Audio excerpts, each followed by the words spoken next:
Lantaran kepergok mencuri lampu hias jembatan Musi 4 Selasa 7 Desember 2021 sekitar pukul 13 waktu Indonesia bagian Barat.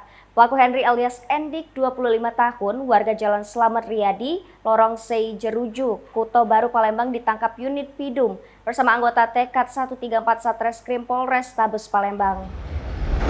Saat akan ditangkap, pelaku mencoba melawan dan hendak kabur dengan cara terjun ke Sungai Musi, sehingga anggota memberikan tindakan tegas terukur di kakinya. Kapolres Tabes Palembang Kombes Pol Irfan Prawira Satyaputra melalui Kasat Reskrim Kompol Triwayudi, Rabu 8 Desember 2021 mengatakan saat itu anggota sedang melakukan hunting di tempat kejadian perkara. Kedua pelaku terpergok tengah mencuri lampu hias di jembatan Musi 4 dengan cara membongkar lampu hias menggunakan obeng dan tang. Kompol Tri menjelaskan peran masing-masing pelaku, yakni pelaku Henry mengawasi kondisi sekitar, sedangkan pelaku Andika sebagai eksekutor dalam aksi pencurian tersebut. Tidak hanya mengamankan pelaku, namun anggotanya turut mengamankan barang bukti berupa 1 unit lampu hias jembatan Musi 4 merek Philips.